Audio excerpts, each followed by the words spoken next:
One. Good evening, everyone. My name is Amy Wolfe. I currently serve as the president of the League of Women Voters of Stanislaus County, and I'm thrilled that you've been able to join us tonight for our presentation on the ins and outs of Proposition 50. I'm going to take a few minutes and walk you through some information about the proposition itself. We've used the League of Women Voters of California Easy Voter Guide as our source of information for tonight's presentation. And at the end of the presentation, my final slide will include a link to our website where you'll be able to go to not only access the presentation, but also copies of the Easy Voter Guide as well in both English and Spanish. We will also have a recording of this presentation available in Spanish as well. And so I encourage you to please, after tonight's presentation, share our website with your network, with your community, with your friends and your family, and let them know that these resources are available to them in both languages. So first, a little bit about the League of Women Voters. For those of you who are not members or are not familiar with our organization, our mission is empowering voters, defending democracy. Our organization's roots are actually, our founding dates back to 1920 and the women's right to vote, the suffragette movement. We are a nonpartisan political organization. What that means is based on a consensus process at both the local, state, and national level. We will evaluate initiatives and topics like tonight's ballot proposition, and we will take positions on initiatives based on the consensus work that we have done at the local, state, and national level, where we have studied the issues in depth. We will not ever take a position at the local, state, or national level on an individual political candidate or on positions by individual parties. And tonight I will be sharing the League of Women Voters of California and by default, the League of Women Voters of Stanislaus County's position on Proposition 50. One of the things that the League encourages all voters to consider is criteria by which you evaluate ballot measures. It feels like in this day and age, so many of the more complicated, difficult topics that our elected officials are navigating are brought to the voters directly to decide. And so we encourage you to give some thought to how do you evaluate a proposition? First of all, we want you to ask, what is the measure seeking to accomplish? What is the ultimate goal of the proposition? How did the ballot proposition end up on the ballot? Was it placed there by the legislature, or was it the initiative process where signatures were collected by registered voters across the state? We always want you to follow the money, looking at who the real sponsors and opponents are on the initiative. One of the things I will share with you tonight, based at the time of publication of the Easy Voter Guide, is who are the individuals who have contributed financially to both sides of this proposition. How will the proposition's outcome be paid for and by whom? Wanting to know, does the state already have funds through the general fund? Do we have to create a dedicated source of revenue to pay for the implementation of the measure? Or has that not been addressed at all? In fact, the process by which you get a proposition on the ballot through the initiative process, through the signature process, doesn't actually require that sources of funding be identified as a prerequisite for putting it on the ballot to begin with. So it's important to understand, how will this work be paid for? And does it create a legal mandate? Meaning, is it an act at the state level that is now pushed down to either counties or cities who are now legally required to comply with this new law? And if so, are they also giving funding to comply with this regulation? So all really important questions for you to consider when evaluating any ballot measure.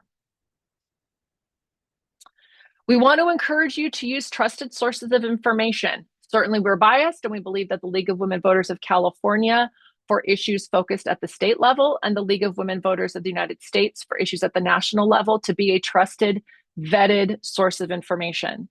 We always want to encourage voters to look at the ballot materials distributed by the Secretary of State's office. You might also receive your materials through your county registrar's office as well. The Legislative Analyst's Office is a nonpartisan, non-political arm of the legislature whose job is to evaluate fiscal effects. whether that is of legislation that the state legislature is considering or ballot propositions that go to the voters either through the legislative process or through the initiative process.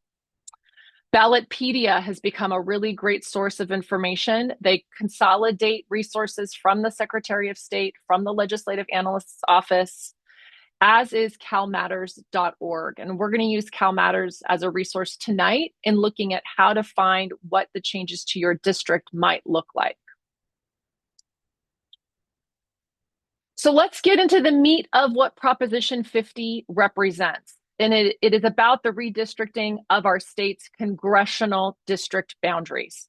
So first, how is California currently represented in Congress? As of today, based on the 2020 census, we have 52 members in the U.S. House of Representatives. Those individuals are elected for 2-year terms, and they represent the people within their district in Washington, D.C. And functionally, their primary responsibilities are around developing the federal budget and making new laws that apply at the federal level. Congressional districts are the specific regions within the state that those individuals within the House of Representatives actually represent. That is who they are elected to represent. And district lines are actually the physical boundaries on a map for each of these district regions. Those lines are typically redrawn every 10 years after the most current census is published.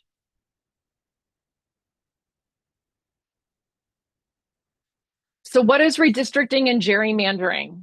The US Census, held every 10 years, counts every person in the United States.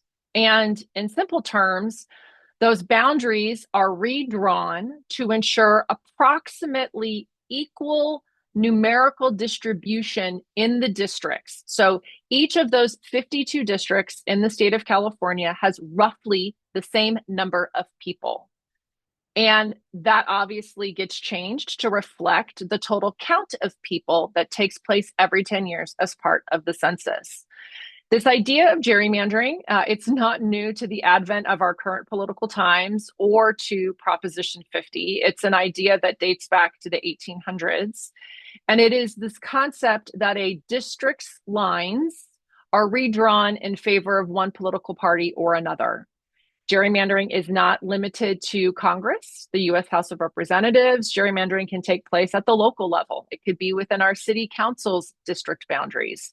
It could take place at the county level and our county boards of supervisors' physical boundaries. The concept of the boundaries as of districts and those lines being changed to favor a political party transcends all levels of government, at state, at the national, and at the local level. And to be clear, it is not unique to one political party or another. It is a concept that transcends also political parties. So what is the world as we know it today, the way it is now? And at the League of Women Voters, one of the things we want you to do when you're evaluating your ballot measures is to first take a step back and evaluate, what does the world currently look like? So in 2021, California's Independent Citizens Redistricting Commission redrew our congressional district maps in a reflection of the 2020 census. It takes them about a year from the time the census data is released to go through that process of evaluating the changes in head counts and ensuring that, again, each of those 52 districts, if that's how many we will receive based on the census, has approximately the same number of people. If the increase in California's population is so significant, we could potentially go from 52 districts to 53 districts.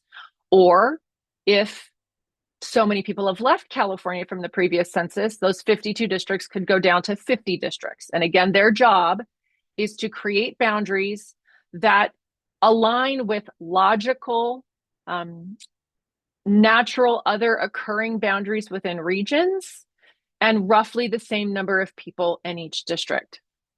The commission is made up of state voters that are selected to draw those map boundaries, and they are bound by specific requirements. Those districts that they draw cannot favor a candidate or a political party And they have to do their best to keep neighborhoods together within a district. The language of the state's constitution, which is where the Citizens Redistricting Commission's role resides, it is now housed within our state constitution, gets into the weeds of this much more specifically. But for our purposes, the goal is to keep neighborhoods together. So we're not trying to carve Modesto into 14 different pieces, as an example. We want natural alignment of communities that those of us that live in our community would come to know and understand. So why has Proposition 50 been placed on the ballot? And in fact, why are we actually having a special election this November? In the summer of 2025, the Texas legislature called a special session. And in that special session, they specifically went about the effort of redrawing their state's congressional districts with the goal of eliminating 5 seats that are currently held by Democrats. Our governor, Governor Newsom, pledged in response to that effort by the Texas legislature, pledged to offset those losses with 5 gains of Democratic held seats here in California. Now understand, as I just shared on the previous slide and the way the world currently works, our Citizens Redistricting Commission is prohibited from making a direct action of realigning our districts to either favor a political party or to favor an individual candidate. And because the Citizens Redistricting Commission's work resides within our state constitution, the only way that the governor can uphold this commitment that he has made is to put a ballot proposition before the voters to, in essence, suspend the state constitution for a period of time. So that's how we find ourselves in our current situation. So what will the proposition specifically do? It will specifically change our constitution to replace the maps that the commission drew back in 2021 and replace them with maps that have been drawn by our state legislature. And to be clear, those maps do uphold the governor's commitment of adding 5 more seats that favor the Democratic Party. Those new maps would now be used for 3 congressional elections. So for the election to be held next fall, in the fall of 2026, for the election to be held in the fall of 2028, and for the election to be held in the fall of 2030, for 3 iterations of elections to the House of Representatives, we would be using these new maps drawn by the state legislature that does, in theory, guarantee 5 more Democratic Party favored seats. Now, the people within those districts could surprise the governor and they could surprise the electorate and not end up voting for Democrats, but the legislature has worked very diligently using the technology available to them to ensure that these new drawn lines all but guarantee 5 more votes in favor of Democratic Party candidates. Then, when the 2030 census is held, the Citizens Redistricting Commission work would be put back into place. And the commission would once again do what they did in 2021, and they would draw the maps to reflect, number 1, what they are already required under the Constitution to do, which is to not favor political parties or individual candidates. And again, they would revert back to the protocol of drawing maps that align with keeping neighborhoods whole. So in layman's and short terms, we are talking about 3 congressional elections that would use the new maps drawn by the state legislature to uphold the governor's commitment to have 5 more seats, I should say, that offer Democratic Party favored districts, all in an effort to offset the work of the state of Texas legislature. So this map is a little hard to see, but I encourage everyone to use the website bit.ly/Texas Prop 50 maps if you want to go and see what the actual map changes look like. If you look to the northern part of the state, you can actually see some pretty significant differences in how the congressional maps have been drawn. But if you're really curious about what the maps look like as it pertains to you, this is where you can use the maps made available by calmatters.org. And so I'm actually going to hop out of the PowerPoint here. And I am going to switch to the calmatters.org website. And so if you go to calmatters.org/California-voter-guide-2025, CalMatters gives you a pretty comprehensive overview of what is happening in the special election.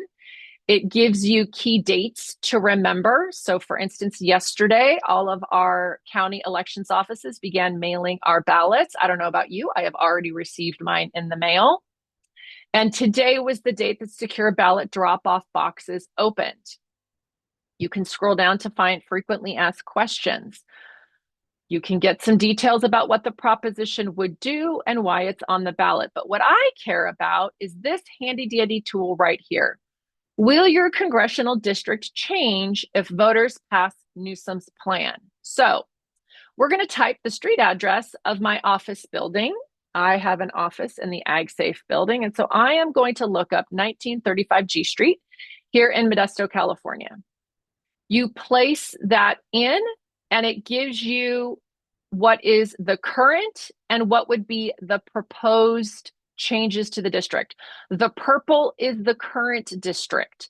The yellow dots tell us what the new proposed district and where my address falls right in the middle of that. So my office happens to be smack dab in the middle of one of the districts that are seeing some of the most significant change. So for those of us, again, in Stanislaus County, we are going to experience some of the most significant changes compared to others in other parts of the state. And as you see here on the site, the change to this district means the current district goes from approximately 31% registered Democrats and 43% registered Republicans. The proposed district goes to 42% registered Democrats and 27% Republicans. It's 11% gain to Democrats and a 16% loss of Republicans. So for, again, us here in Stanislaus County, we are being meaningfully affected with a district redraw as part of this proposition. And again, the website that you can go to check out how your district changes is in the lower right-hand portion of the screen. calmatters.org/California-voter-guide-2025. They really don't make it easy for us, that's for sure. But remember, we're going to make all these resources available through our website at the end of tonight's presentation. So what's the fiscal impact? Remember when I told you when you evaluate a ballot measure, we really need to consider the fiscal impact. Well, the Legislative Analyst's Office is not able or wasn't able to ascertain a more specific dollar amount because every county will now have to update their election materials, and the cost to that varies across the 58 counties in California. But they know the cost will be in the millions of dollars. What the specific cost will be is going to vary widely. Here in Stanislaus County, I fully expect that our county is going to be one that has higher costs because our borders are being changed so significantly. Our district redraw is being so significantly redrawn. I fully expect that Stanislaus County will have a higher price tag. What that specific price tag is, I cannot speak to, nor could the Legislative Analyst's Office. The state only expects that their direct cost for changing this is $200,000. And as part of the materials that they put out, they made sure we know that that is 0.1% of the state's $220 billion budget. However, I would like to point out that that does not include the cost the state has incurred for holding the special election for us to vote on Proposition 50. And that cost is estimated to be between $282 and $284 million, which actually makes this one of the most expensive elections in state's history. So it really does matter what question you ask and how you ask the question to ensure that you get the full picture. So who is officially listed in support and opposition? Again, this list is based at the time of the printing of our Easy Voter Guide. This list gets updated daily, and I highly suggest leveraging the League of Women Voters of California website, or if you want to go straight to the source, the Secretary of State's website, to see who has documented themselves being in support and opposition of the proposition itself. In support, you have the governor's ballot measure committee, aptly named the Election Rigging Response Act. And within that group, major donations from a number of political action committees or PACs, the HMP, California Teachers Association Issues PAC, the governor's campaign, his campaign has contributed money directly, along with individuals, California Labor Federation, FEIU California, both of which are labor unions, along with individual donors. And again, to date, at the time of the printing of the Easy Voter Guide, $40 million had been contributed towards the support campaign. Opposition is a group, No on Prop 50, Protect Voters First, sponsored by Hold Politicians Accountable. Also a lovely ambiguous name that doesn't give us a lot of information. That's why it's always critical to do your digging. To date, Charles Munger Jr. has contributed almost all of the $35 million that at the time of publication was on record with the Secretary of State's office as political donations towards this effort. So Mr. Munger has committed personally a significant amount of resources towards this undertaking. And there are a number of additional smaller individual donors, but they meaningfully drop off behind Mr. Munger and the $35 million contribution that he has made. Again, when we tell you how to evaluate a ballot proposition, we want you to consider, where is the money coming from? It's important to dig into, where is the HMP PAC based out of? My last double check, it's not an organization even based within the state of California. That is money coming from out of state in support of this effort here. Other great question, who the heck is Charles Thomas Munger Jr. and why does he care so strongly about contributing $35 million towards this effort? All really good questions that merit your time and attention. The supporters want us to understand that this is a temporary short-term plan needed to stop the president's attempt to unfairly rig next year's congressional election. As a caveat, this is the language that has officially been placed in our ballot materials by the entity that placed the proposition on the ballot, as are the comments from the opponents. So please know this is not the language of the League of Women Voters of California or the language of the League of Women Voters of Stanislaus County. This language has come officially from our ballot language. That the proposition gives voters the ability to approve the district lines in this election. It creates fair maps that reflect our state's diverse communities and protect our voices from partisan gerrymandering. It keeps California a leader in fair elections by preserving our independent redistricting system, and it strengthens democracy by making sure that Republicans don't have an unfair advantage in Congress. Again, as per the supporters, directly from the supporters. The language directly from the opponents, that Proposition 50 is a power grab that undoes fair election reforms and takes our state back to gerrymandered districts that benefit politicians over voters. That it replaces our open public process with secret political backroom deals. That it hurts fair representation by dividing neighborhoods and weakening minority voices in elections.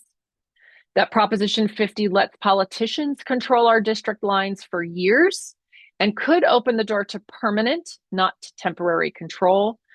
And that this proposition is costing our state's taxpayers $200 million when the state is currently cutting funding for important programs because of our state's budget problems. Again, the language directly from the opponent. So the position of the League of Women Voters of California, as well as the League of Women Voters of Stanislaus County, is that we are neutral on Proposition 50. Both the state and our local league believe it's important that we empower voters, that we want to ensure that this is a process that the voters decide and that they ensure that their voice is heard throughout the process. We do not want to be drawn into a partisan struggle surrounding this measure, and we want to ensure that our neutrality also allows local leagues like ours, who are being so significantly impacted, to not be pitted against other leagues who are not being impacted with changes to the same extent that others are. And again, as such, both the state as well as our local league remain neutral in this proposition. Our whole purpose for tonight, and frankly, a major emphasis of the League of Women Voters of Stanislaus County, is civic education and encouraging individuals' right to vote. We want to ensure that you understand what this proposition means, share with your neighbors, share with your friends, share with your family, and then, of course, encouraging everyone to exercise their right and the privilege of voting. So that's it. Proposition 50 in a little bit more than a nutshell. I want to encourage you to go to our website, lwvstanislaus.org. The recording of tonight's presentation, the presentation in Spanish, the links to the easy voter guides in both English and Spanish are all available on the website. And of course, we encourage you to join us, to become a member of the League and be part of our commitment to civic education and encouraging the perpetuity of our democratic process. And we welcome you to join us for our upcoming monthly Meet and Learn Luncheon series. So enough of my commercial. I'm hopping into the chat to see what questions have been posed. I do see one question that was specifically to the calmatters.org website.